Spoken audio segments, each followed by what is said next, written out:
नमस्कार दोस्तों, स्वागत है आपके अपने YouTube चैनल श्याम मॉनिटर में। दोस्तों, आज का वीडियो बिहार के सरकारी विद्यालय में कार्यरत शिक्षक शिक्षिकाओं को मिलने वाले विभिन्न अवकाशों को लेकर है। इस वीडियो में आप तमाम अवकाशों के बारे में जान पाएंगे। साथ ही साथ इस अवकाश की स्वीकृति कैसे कराएंगे, इसके अवकाश की स्वीकृति करने वाले सक्षम प्राधिकार कौन कौन से, इसकी संपूर्ण सारगर्भित जानकारी आपको इस वीडियो में मिलने वाली है। क्योंकि पहले बहुत सारे शिक्षकों को अवकाश लेने में काफ़ी कठिनाइयों का सामना करना पड़ता था, लेकिन अब बिहार सरकार ने इसके लिए एक आदेश निर्गत किया है ताकि शिक्षकों को जिला शिक्षा कार्यालय का चक्कर न लगाना पड़े। दोस्तों, अगर आप भी आकस्मिक अवकाश, विशेष आकस्मिक अवकाश, मातृत्व अवकाश या प्रसव अवकाश, शिशु देखभाल अवकाश, पितृत्व अवकाश, क्षतिपूर्ति अवकाश, आधे वेतन पर अवकाश, असाधारण अवकाश एवं अन्य तमाम प्रकार के अवकाश के बारे में जानकारी चाहते हैं तो आपने सही वीडियो को क्लिक किया है। दोस्तों, मैं हूं श्याम और आप देखना शुरू कर चुके हैं श्याम मॉनिटर। वीडियो अच्छा लगे तो एक लाइक ज़रूर कीजिएगा और चैनल पर नए हैं तो चैनल को सब्सक्राइब भी कर लीजिएगा। तो चलिए बिना देरी किए हुए शुरू करते हैं। अवकाश की स्वीकृति की प्रक्रिया को सुस्पष्ट, सुगम एवं पारदर्शी बनाने के उद्देश्य से अवकाश स्वीकृति की प्रक्रिया को निम्नवत रूप से निर्धारित की जाती है।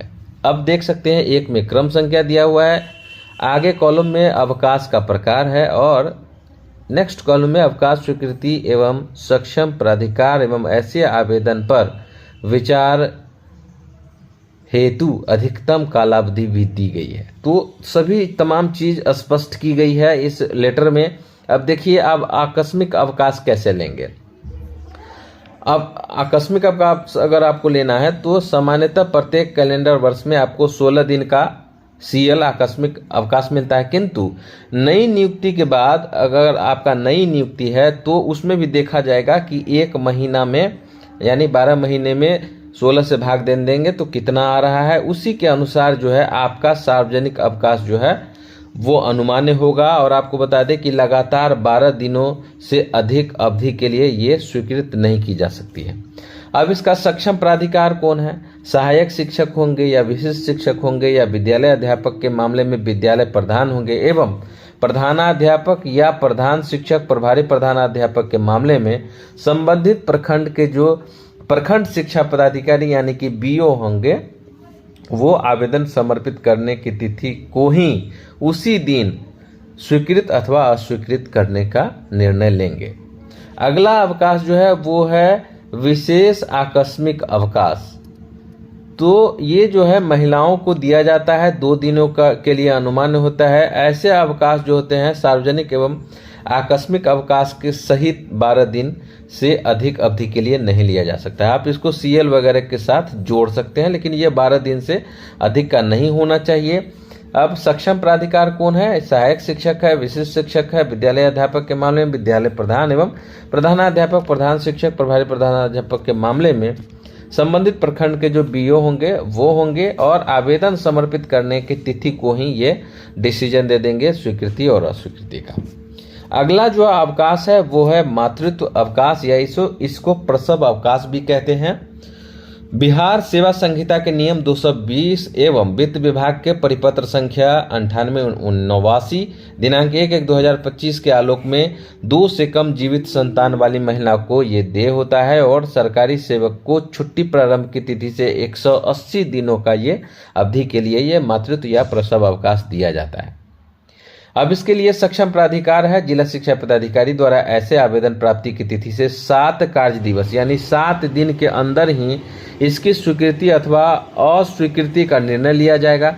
और अगला जो बात है वो है अवकाश स्वीकृति कराकर अवकाश अवधि में रहने वाले ऐसे कर्मियों के मासिक वेतन भुगतान के क्रम में अवकाश से लौटने की प्रतीक्षा नहीं की जाएगी, बल्कि उनका वेतन बिना रोके प्रतिमाह नियमित रूप से भुगतान किया जाएगा। कहीं कहीं देखा गया है कि इस मामले में कि भाई उपभोग कर लेते हैं छुट्टी, उसके बाद स्वीकृति कराकर तब एरियर के रूप में वेतन दिया जाता है। तो ऐसा नियम नहीं है, बिना लौटे उसी महीना से सेम महीना से वेतन प्रारंभ रहता है, वेतन बंद नहीं होता है।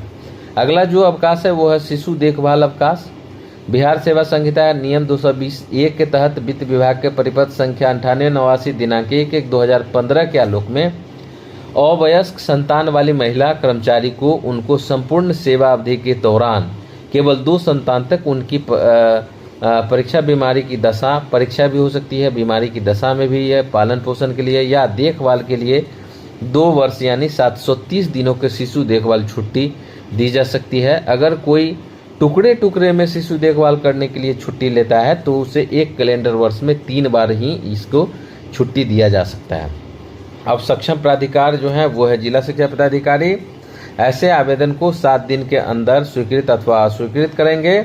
इसके अलावा अवकाश अवधि में रहने वाले ऐसे कर्मियों को मासिक वेतन भुगतान के क्रम में अवकाश से लौटने की प्रतीक्षा नहीं करते हुए उनका जो वेतन भत्ता चालू रखेंगे, नियमित रूप से भुगतान उनका होता रहेगा। अगला है पितृत्व अवकाश। वित्त विभाग का जो लेटर है 9889 1/12/2015 के आलोक में ही ये मैटरनिटी लैब है, मैटरनिटी लीव जो है वो दिया जाता है। वो 15 दिन पहले 6 महीने तक की अवधि के बीच लगातार 15 दिन ये अवकाश मिलता है। आपको बता दें कि इसका स्वीकृति भी सक्षम प्राधिकार इनका डीओ है और ये 7 दिन के अंदर ही डिसीजन लेंगे स्वीकृति अथवा अस्वीकृति का। और ये अवकाश की अवधि में मासिक वेतन जो है भुगतान के क्रम में अवकाश से लौटने की प्रतीक्षा नहीं की जाएगी और बिना रोके टोके प्रति महीना नियमित रूप से ये वेतन भुगतान होता रहेगा। अगला जो अवकाश है वो है उपार्जित अवकाश। बिहार सेवा संहिता के नियम 227 के आलोक में छुट्टी लेखा के अधिकतम 300 दिन ऐसे अवकाश संचित हो सकेगा। उपार्जित अवकाश की गणना विश्रामावकाश विभाग के परिप्रेक्ष्य में की जाएगी। ये विश्रामावकाश जो है वो विभाग इसके परिप्रेक्ष्य में होगा। इस अवकाश का जो उपभोग करेंगे इनका भी सक्षम प्राधिकार जिला शिक्षा पदाधिकारी हैं और 7 दिन के अंदर ही स्वीकृति अथवा अस्वीकृत करेंगे। और अवकाश स्वीकृति कराकर अवकाश स्वीकृति कराकर अवकाश अवधि में रहने वाले कर्मियों को मासिक वेतन भुगतान के क्रम में अवकाश से लौटने की प्रतीक्षा नहीं की जाएगी और उनका वेतन भत्ता जो है लगातार चलता रहेगा। अगला अवकाश है आधे वेतन पर छुट्टी। बिहार सेवा संहिता के नियम 232, 233, 248 के आलोक में ऐसे अवकाश की स्वीकृति दी जाएगी। ये छुट्टी निजी काम के लिए और स्वास्थ्य प्रमाण पत्र पर भी मिल सकती है। अगर स्वास्थ्य प्रमाण पत्र देते हैं तो उस पर भी ये मिल जाएगा। आधे वेतन पर छुट्टी स्वास्थ्य प्रमाण पत्र या निजी काम के लिए एक समय में चाहे जितने दिनों के लिए है ये ली जा सकती है और ये सब भी लागू होता है जब ऐसी छुट्टी निवृत्ति के पूर्व ली जाए। यह छुट्टी अब तक न दी जाएगी, यह छुट्टी तब तक न दी जाएगी जब तक कि छुट्टी मंजूर करने में सक्षम प्राधिकार को ऐसा विश्वास करने का कारण न हो कि सरकारी सेवक छुट्टी बीत जाने के बाद कर्तव्य पर लौट जाएगा।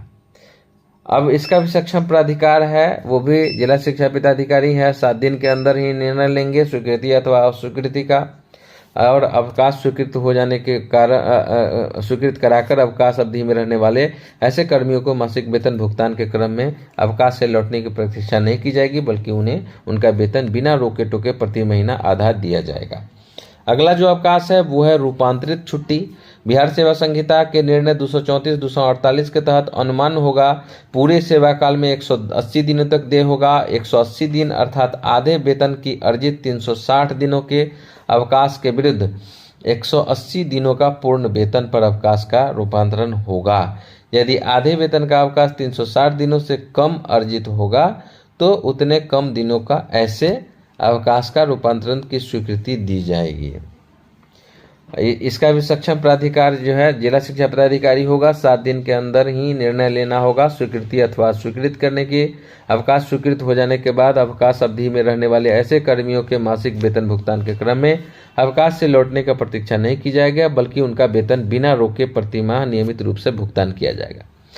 अगला जो अवकाश है वो है असाधारण अवकाश। बिहार सेवा संहिता के नियम 180, 236 एवं 248 के तहत असाधारण अवकाश की स्वीकृति प्रदान की जाएगी। उक्त अवकाश की अवधि को कोई वेतन आदि दे नहीं होगा। ये असाधारण अवकाश अगर लेते हैं तो ये कोई वेतन भुगतान नहीं होगा और जिला शिक्षा पदाधिकारी ही ऐसे आवेदन प्राप्ति तिथि से 7 दिन के अंदर ही स्वीकृति अथवा अस्वीकृत करने का निर्णय लेंगे। अगला अवकाश है अदेय छुट्टी अवकाश यानी लीव नॉट ड्यू।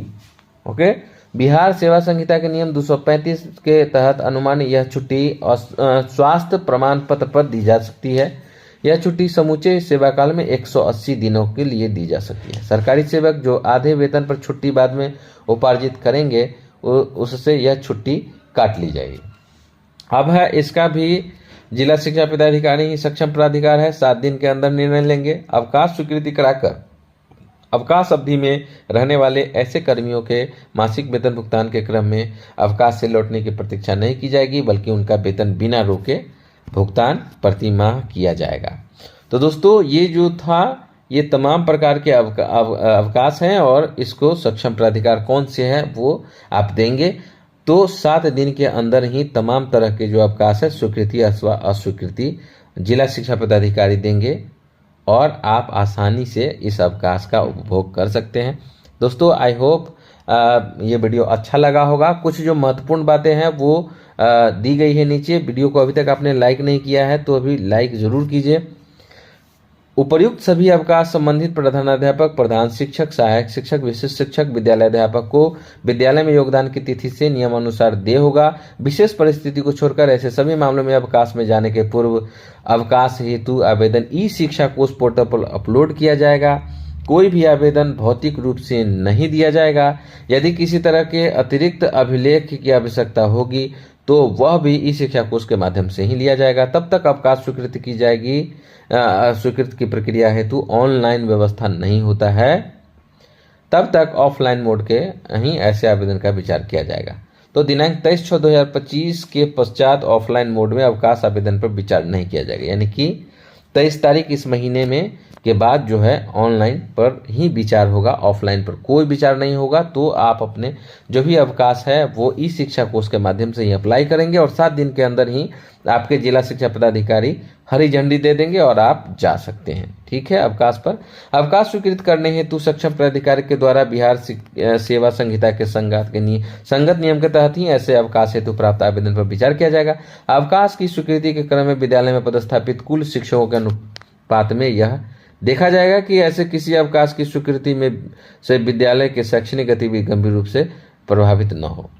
तो ये तो पहले से ही नियम है कि तभी आपको दी जाएगी अवकाश जब आपके विद्यालय में पठन पाठन बाधित न हो। अगर जरूरी है, चिकित्सा वगैरह है, वो उस परिस्थिति में तो दिया ही जाएगा। सहायक शिक्षक, विशिष्ट शिक्षक, विद्यालय अध्यापक के अवकाश स्वीकृति हेतु आवेदन विद्यालय प्रधान एवं प्रधानाध्यापक, प्रधान शिक्षक, प्रभारी प्रधानाध्यापक के मामले में संबंधित प्रखंड के प्रखंड शिक्षा पदाधिकारी द्वारा 3 कार्य दिवस के अंदर अग्रसारित किया जाएगा। यदि अग्रसारण का निर्णय नहीं लिया जाता है तो ऐसे कारणों का उल्लेख किया जाएगा, अन्यथा 3 दिनों के बाद आवेदन स्वतः अग्रसारित हो जाएगा। तो अगर 3 दिन के अंदर अगर बीओ साहब नहीं करते हैं अग्रसारित फॉरवर्डिंग तो वह स्वतः फॉरवर्ड हो जाएगा। छठा पॉइंट है, बिहार सेवा संहिता के नियम 152 के अनुसार छुट्टी का अधिकार पूर्वक दावा नहीं किया जा सकेगा। यदि लोग सेवा के लिए नितांत आवश्यक हो तो छुट्टी स्वीकृत करने हेतु सक्षम प्राधिकार अपने विवेक से किसी प्रकार की छुट्टी को अस्वीकृत या रद्द कर सकता है। यदि पृष्ठ 1 से 4 तक तालिका के कॉलम 3 में अंकित अवधि में छुट्टी स्वीकृत तथा अस्वीकृत का निर्णय निर्धारित समय में नहीं लिया जाता है तो समय पर स्वीकृत या अस्वीकृत नहीं करने वाले पदाधिकारी पर भी आवश्यक कार्रवाई की जाएगी। ऊपर वर्णित अवकाश हेतु प्रक्रियाओं एवं निर्देशों का दृढ़ता से अनुपालन सुनिश्चित किया जाए।